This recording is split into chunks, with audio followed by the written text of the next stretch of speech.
Saúde é item estratégico para qualquer governo. O Brasil é uma referência mundial com o SUS, com defeitos, mas com muitas virtudes. E no programa do Anuário de hoje a gente conversa com a responsável pela pasta da saúde no Ceará, a secretária Tânia Mara Coelho. Ela é a nossa convidada do programa do Anuário que já está no ar.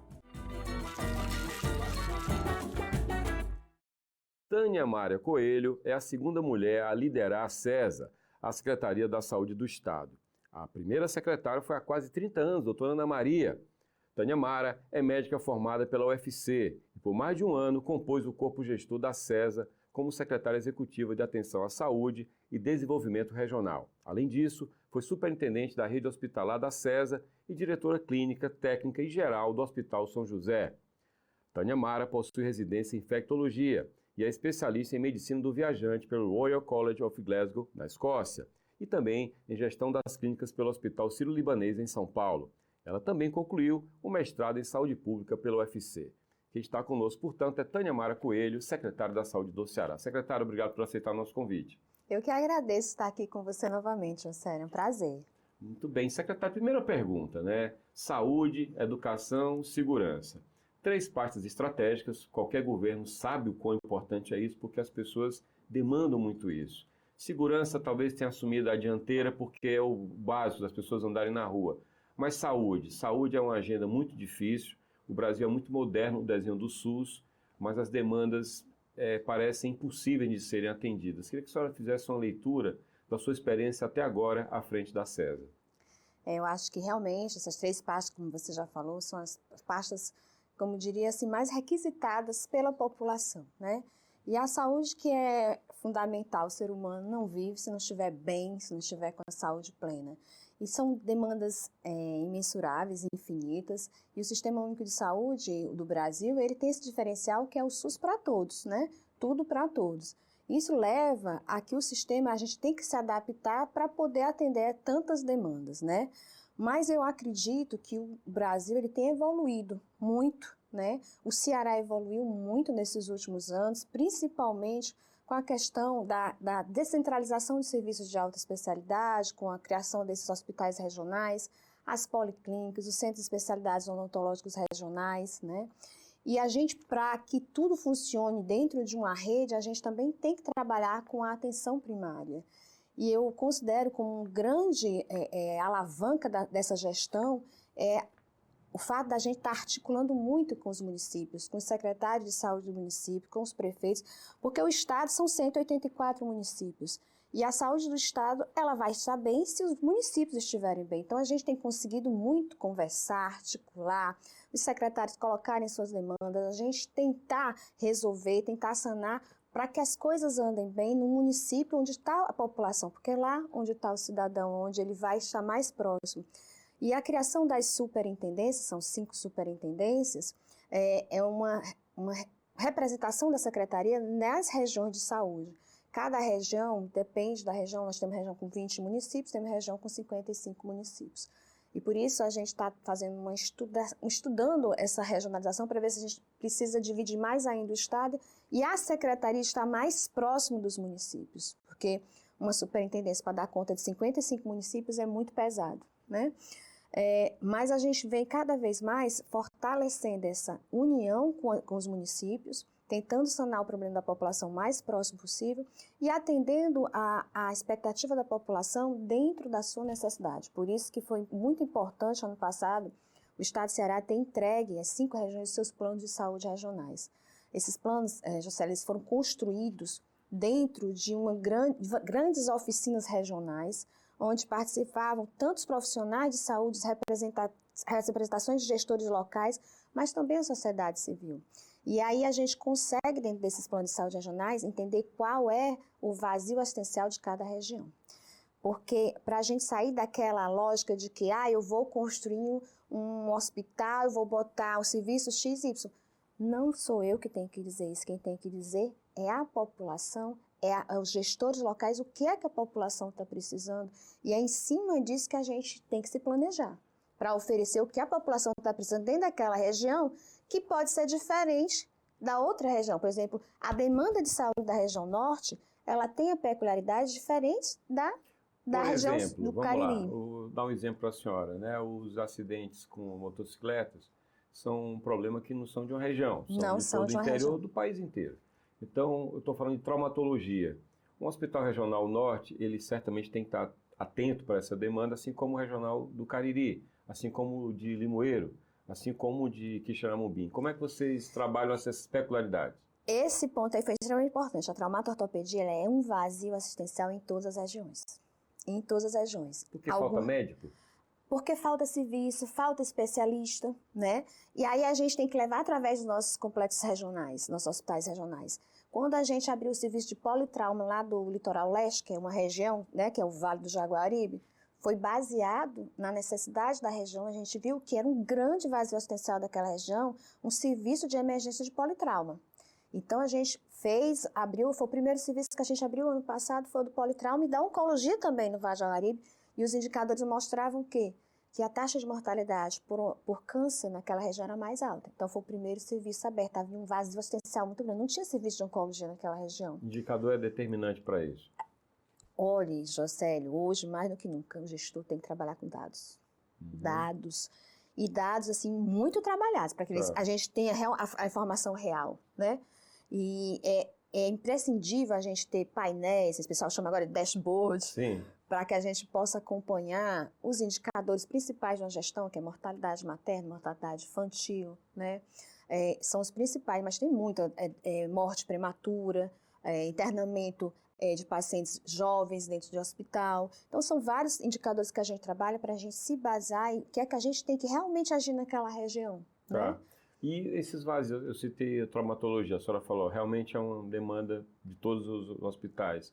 Como é que vocês têm procurado agir num caso como esse específico para não gerar um efeito de lotação no JF? Primeiro serviço aberto lá no Vale do Jaguaribe, no Litoral Leste, com tudo, Jocélio. Cirurgião ortopédico, cirurgião buco-maxilo, neurocirurgião, vascular, equipe completa.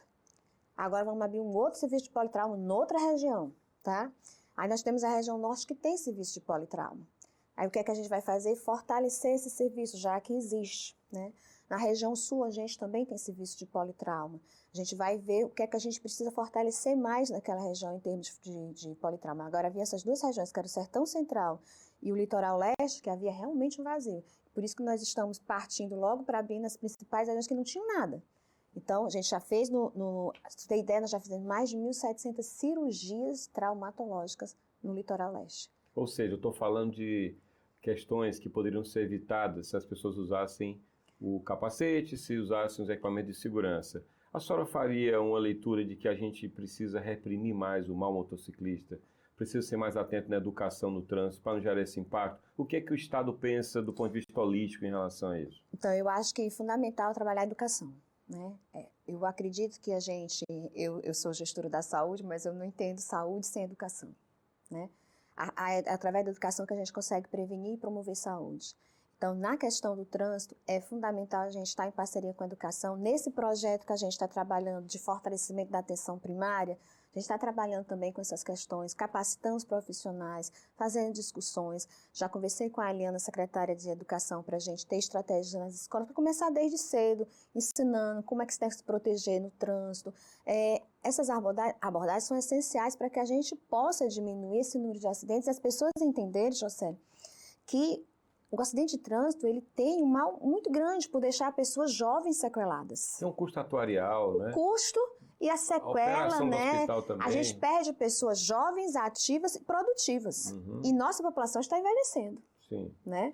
Então, realmente isso tem um efeito muito grande na questão de saúde da região, não só do Ceará, mas do Brasil como um todo. Né? O prefeito do interior, historicamente, comprou ambulância porque ele não tinha como dar conta da atenção primária. Em que medida esse cenário, secretária, já mudou? Em quanto ele já mudou? Olha, eu não sei te dizer assim percentualmente o quanto isso mudou, mas, por exemplo, quando a gente teve uma reunião com a superintendência do JF e eles disseram para a gente, olha, já teve impacto no JF a criação do politrauma do Litoral Leste. Tem como vocês verem a abertura de outros serviços? Não, a gente já está programando, né? E isso faz com que o paciente se desloque menos, ele fique concentrado na região, que é o que a gente quer, que o paciente tenha seus problemas resolvidos naquela região. Tá. E eu tenho certeza que com o aumento da criação desse serviço de alta complexidade, como também a oncologia, a gente vai conseguir concentrar a população nas suas regiões, né? A oncologia virou uma pauta muito importante na saúde pública. É impressionante, os números mostram isso certamente, né? E como é que é a política do Estado hoje para dar conta dessa demanda? Primeiro a gente tem que falar da pandemia, né? Pós-pandemia a gente teve um impacto muito grande, a quantidade de pacientes que estão sendo diagnosticados com câncer. E o mais grave, Cara, demanda reprimida? Demanda reprimida, né? Uhum. Muito diagnóstico e muito diagnóstico tardio, né? O paciente já com doença avançada. Então, essa pauta passou a ser uma pauta preponderante para o governo do Estado. O governador Elmano muito consciente e comprometido em atender a população nessa pauta. Então, ano passado, ele me pediu um plano estadual de oncologia. Pela primeira vez, o Estado entregou. Onde foi que a gente fez? A gente fez um mapeamento de todo o Estado, baseado nas portarias do Ministério da Saúde, do Instituto do Câncer, de quanto a população necessária para cada serviço. E aí a gente fez esse estudo, mostrou qual era a necessidade de ampliação do serviço de oncologia no Estado, assim também como os serviços de acelerador linear, que é aquele aparelho que faz a radioterapia, né? E, em cima disso, a gente está fazendo a alocação de recursos para ampliar a oncologia por todo o Estado do Ceará. Então, a gente já tem no Vale, agora a gente vai para o Sertão Central, e a tendência é a gente cobrir todas as regiões que foram mostradas que haviam vazio assistencial. Na região norte nós temos vazio assistencial, como é uma região muito grande, pelo menos 3 serviços a mais nós vamos ter que abrir, né? Em relação à radioterapia, a gente fez o estudo, mas a gente não depende da gente. A gente pede uma avaliação pelo Conselho Nacional de Energia Nuclear, e aí eles que determinam aonde é que a gente pode colocar serviço de radioterapia. A gente fez o estudo e a gente vai apresentar para ver se eles autorizam a gente colocar aonde, né? Tá. E aonde. Uma das bandeiras da gestão humana, que a senhora representa, que a senhora está desde o começo da gestão, são as chamadas cirurgias eletivas, ou seja, cirurgias que você pode agendar numa cirurgia de emergência e de urgência. Como é que essa fila está hoje, sabendo, a gente conversou sobre isso ano passado, é difícil zerar essa fila. Na verdade, vocês procuram estabilizá-la e deixar no nível, por assim dizer, aceitável, é isso? Exatamente. Mas esse acho que é o grande projeto do governador Elmano, porque todo dia, praticamente, todas as vezes que ele conversa comigo, a gente conversa sobre cirurgias eletivas. Só deve ser uma das secretárias que mais fala com o governador, tá? Porque são 33, ele não consegue falar com todo mundo, né? É mais difícil. Mas graças a Deus a gente tem um relacionamento muito bom, eu tenho admiração muito grande pelo nosso governador, ele é uma pessoa extremamente inteligente e perspicaz. Bom, então assim, em relação à cirurgia eletiva, nós congelamos, o Brasil inteiro congelou as filas, e a partir do ano passado a gente começou a acompanhar e ver, porque a gente não tinha um painel que mostrasse pra gente onde o paciente estava sendo operado, quantas cirurgias determinado hospital lá na região sul estava fazendo, né? Qual era realmente a fila. E a fila, Jocely, ela cresceu depois que houve a determinação que a gente tinha que operar o que estava na fila. A gente tinha que ver a fila andando. E a gente tinha muitos pacientes que não estavam na fila, né? Então, a gente congelou, entraram muitos pacientes ano passado com essa determinação e a gente tem conseguido isso. O secretário de Saúde municipal tem ajudado muito. E aí, a gente conseguiu operar ano passado mais de 20% do que a gente operou no ano de 2022. Isso para a gente é muito bom, porque a gente não teve um aumento da capacidade instalada, a gente simplesmente distribuiu as cirurgias por todo o estado. E, claro, monitorização de perto. Então, ano passado a gente congelou em 68 mil até março, porque eles têm 3 meses para faturar as cirurgias. Então, a gente só sabe quanto realmente a gente operou até dezembro em começo de abril, que são os 90 dias. Tá. E aí a gente operou 123 mil cirurgias aproximadamente, muito mais do que as 68 mil que estavam na fila. Ainda sobrou alguns pacientes dos 68 mil, que são aquelas cirurgias mais complexas, né? Que é o que a gente agora está trabalhando para acabar com essa fila da alta complexidade. Mas a gente produziu muito, né? E esse ano, não é mais mutirão federal, o governo federal estabeleceu que isso ia ser um projeto permanente. Então, eles mandaram recurso para o Estado no mês de março para os municípios fazerem cirurgia. Nós fizemos toda uma programação com os municípios. Isso que é importante também, está sendo tudo programado em conjunto. E aí eles já estão operando, em 4 meses operaram já muito, já tem os dados, né? Já estão com mais de 50 mil cirurgias, em cima do que foi pactuado nessa programação com eles, isso do federal. O estadual anda paralelo ao federal. Então, o que a gente quer é que esse ano a gente opere mais do que 20% do ano passado. E aquilo que acho que eu até lhe falei na última vez, que a gente precisa saber, o dia que o paciente entra na fila, até o dia de alta, quanto tempo ele teve que esperar para fazer a cirurgia, que é o importante. O paciente precisa saber. Estou entrando na fila, mas vou operar quanto? A gente já tem alguns procedimentos cirúrgicos que a gente já consegue dizer, por exemplo, esterectomia. Eu estava conversando com a gerente da coordenação das cirurgias. Esterectomia, se você entrar na fila hoje, o tempo máximo é de 80 dias. Para traduzir esterectomia, a retirada do útero. A retirada do útero, né? E é isso que a gente precisa dar transparência para a população, as pessoas entrarem na fila e saber como é que a fila está andando e quando é que vai ser operado. Eu espero que a gente consiga, o mais rápido possível, ter informação de tempo de espera para todos os procedimentos. E, acima de tudo, né, é resolver essa alta complexidade, que é a ortopedia, principalmente. Eu acompanhei um caso de uma pessoa conhecida cujo pai estava internado em Fortaleza. Houve até uma necessidade de um mandado, queria ser transferido para outro hospital, e aí a César o levou para Limoeiro, no hospital regional.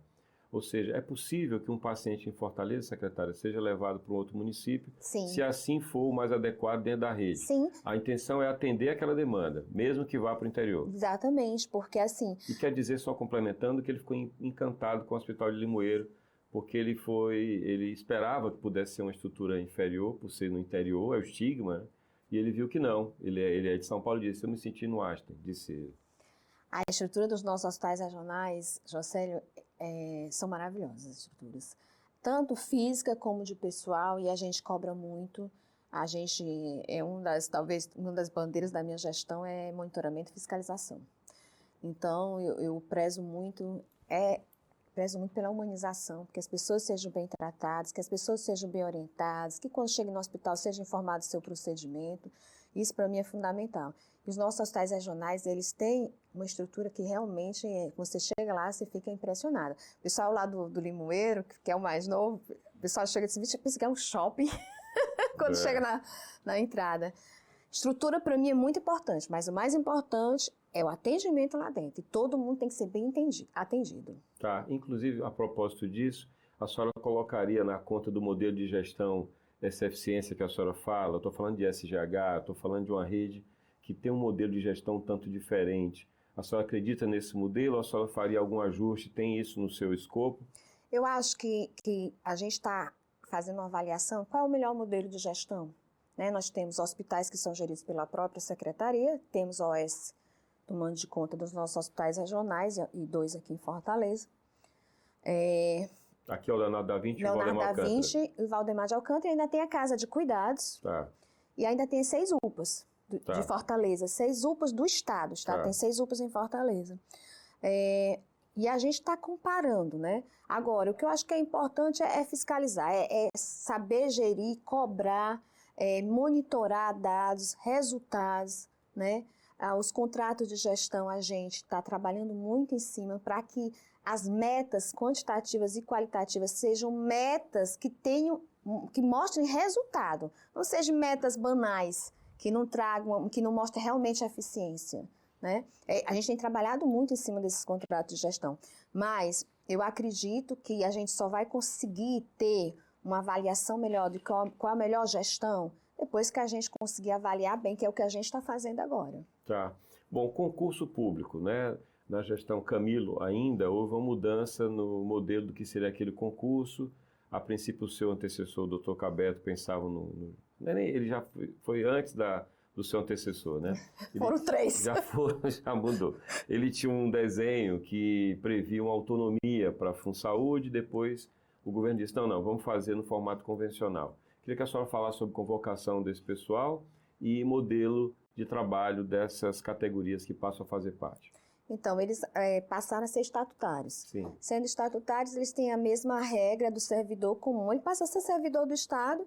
Nós estamos cumprindo rigorosamente o que foi colocado no decreto da transmudação da função. Eles chamam de transmudação, esse nome bonito que eu nunca tinha ouvido falar. E, por exemplo, agora, no dia 29, nós liberamos uma relação de mais convocados. Setembro tem mais uma convocação e dezembro tem mais uma convocação. Então, ano passado nós tivemos 3. Esse ano, acho que nós vamos ter 3 ou 4, mas cumprido rigorosamente o decreto. A gente tem um acolhimento para esses servidores que estão chegando, né? A gente tem questões legais que eles têm questionado, né? Porque há uma mudança de tudo que tinha sido estabelecido. Mas eu acredito que a gente tem conseguido dar boa resposta com esses novos servidores que estão entrando, certo?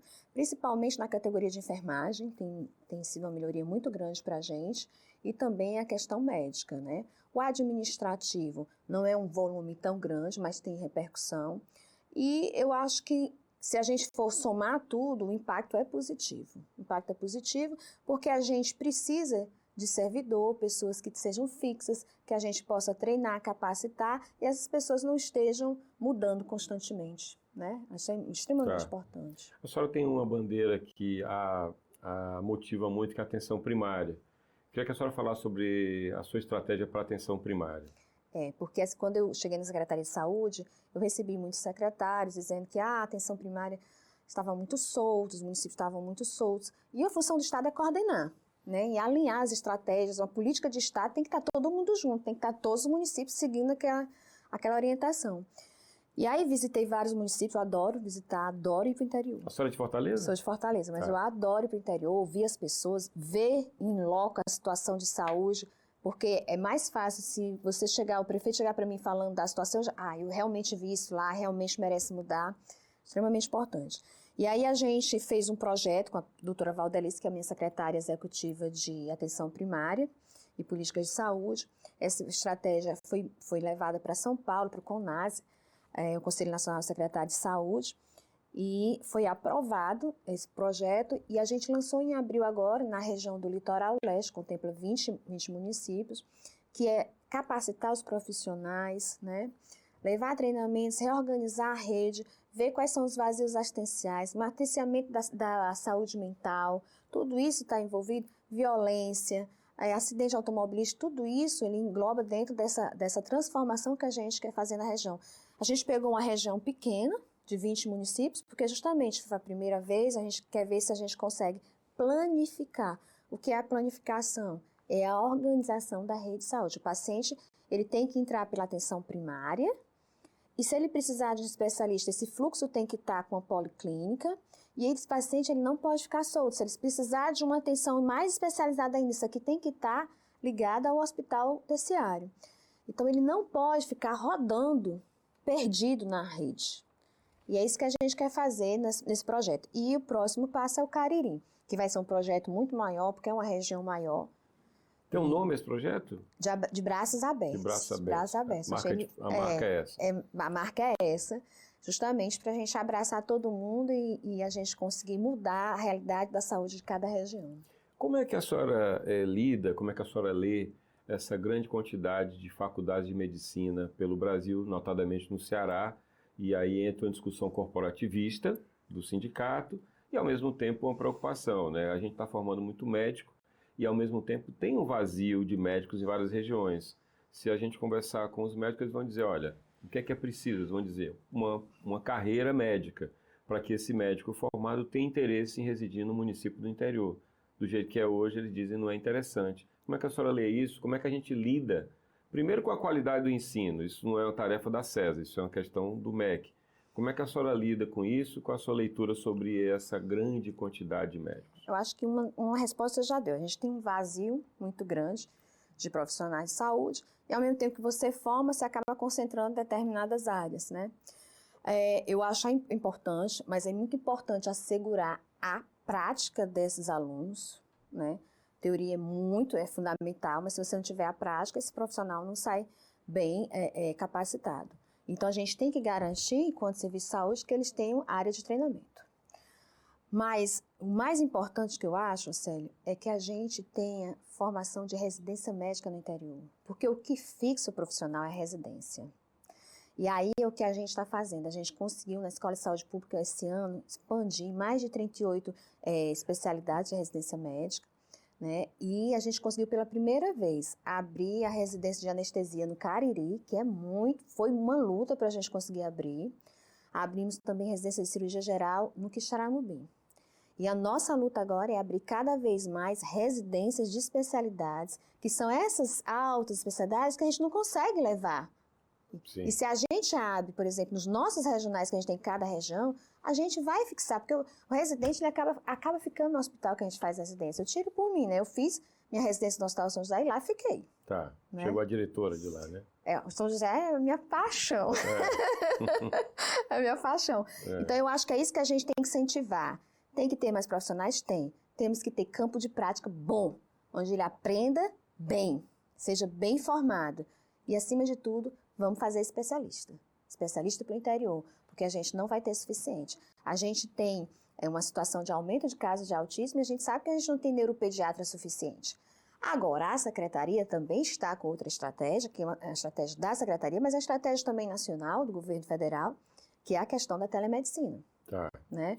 A pandemia foi determinante para a telemedicina ser legitimada e ser propagada, né? Exatamente, e a gente não pode voltar mais atrás. Ela permite que a gente consiga ter especialistas altamente qualificados assistindo o paciente lá no interiorzinho do Ceará. Então, o serviço de telemedicina da Secretaria expandiu. Esse ano a gente está com mais de 20 especialidades e só de janeiro para cá já fez mais de 600 consultas de telemedicina e teleconsulta, porque são diferentes. Tá. A teleconsulta, o médico lá do interior vê um paciente, pede um parecer, aí ele coloca lá no site pedindo o parecer, o especialista que ele quer. E a telemedicina é sincrônica, ou seja, eu marco, olha, eu quero uma consulta com um endocrinologista, aí ele marca o paciente, vai para a consulta lá no posto de saúde e ele se conecta com o médico do nosso sistema e ele atende o paciente lá, o médico e o nosso médico aqui. Tá. Aqui a senhora tem uma espécie de sala com médicos Sim, trabalhando? Sala, exatamente. A gente tem sala com médicos trabalhando, com escala, que inclusive é colocada lá no nosso site para o médico ter acesso e saber qual o dia que tem o especialista XYZ. Ah, ok. Tá? O médico lá no município. Exatamente. Para ele ver, olha, eu vou marcar uma consulta para o meu paciente com um especialista da endocrinologia que está lá, entendeu? Aí deixa tudo programado, o paciente vem e se conecta, a gente fez. A gente está fazendo até exame de olho com o oftalmologista da gente na secretaria. Existe um aparelhozinho que a gente deixa em cada local. E aí o médico lá bota o aparelho e a gente consegue visualizar e o médico dá o diagnóstico. O Cinturão Digital foi determinante para isso? Determinante, né? E o governador Eumano está trabalhando com a expansão maior ainda das redes de comunicação, das redes de internet, levando para todas as escolas e estendendo para os postos de saúde. Nisso eu imagino que o Ceará esteja à frente de outros estados por conta da rede. Né? Eu também acredito e eu acho que essa questão da telemedicina para a gente aqui vai ser muito, muito determinante para mudar a situação dos especialistas, viu, Jocely? E para o Brasil inteiro. Tá. Bom, para ir concluindo, eu tenho 2 pontos que falam não apenas com a secretária, mas com a infectologista que a senhora é. Um é a AIDS. Estou falando de uma doença que ainda não tem cura, tem medicação que dá qualidade de vida para o paciente, como soro positivo, né? E eu estou falando de vacinação para a Covid-19, né? A gente viu a infectologia ser a pauta do dia durante esse tempo todo da pandemia. E aí eu pergunto à senhora, as pessoas, primeiro, perderam medo do HIV? Segundo, as pessoas desaprenderam a importância da vacina por conta dessas campanhas falaciosas? Excelente pergunta, Jocely. Eu acho que precisava... Que bom que você perguntou. Em relação a HIV, acho que uns 15 anos atrás, a doença ela teve um alarde em 1988, né? E aí a gente Houve a morte de pessoas famosas, gerou comoção, então acho que a gente passou uns 15 anos tendo muita informação. E depois, né, acabou, você não vê muito falando. E a gente continua vendo as pessoas aumentando o contágio, né? A gente sabe que nós temos terapias fortes, terapias pesadas, que a gente chama de terapia HAART, que o paciente consegue viver muito tempo, o paciente tem uma qualidade de vida boa, mas a gente não está conseguindo levar o público mais jovem que tem que usar proteção na hora de ter relação sexual. Porque não é só HIV, Jocely, os dados agora, já apresentados pela vigilância, mostram um aumento de sífilis congênita. A gente está tendo uma doença milenar, que é a sífilis, e que tem cura, e que a mãe está sendo detectada no pré-natal, a gestante, e o pior, não está sendo tratada porque as crianças estão nascendo com sífilis congênita. E por que que pega? Porque as pessoas não estão usando proteção, não estão se lembrando que existem doenças venéreas, né? As infecções sexualmente transmissíveis. Então, a gente tem que voltar a falar sobre HIV, sobre AIDS, sobre doenças sexualmente transmissíveis, que agora é IST, infecções sexualmente transmissíveis, para uma população jovem que acha que essa doença não existe mais. Existe, mata, tem sequela, né? E é uma doença que tem tratamento, mas ainda não tem cura, que é o HIV. Tem outras doenças sexualmente transmissíveis que têm cura e que chamam a atenção porque está aumentando. Sim. Né? Ou seja, muita falta de informação, que a gente vai ter que trabalhar. Tá. E vacinação, hein?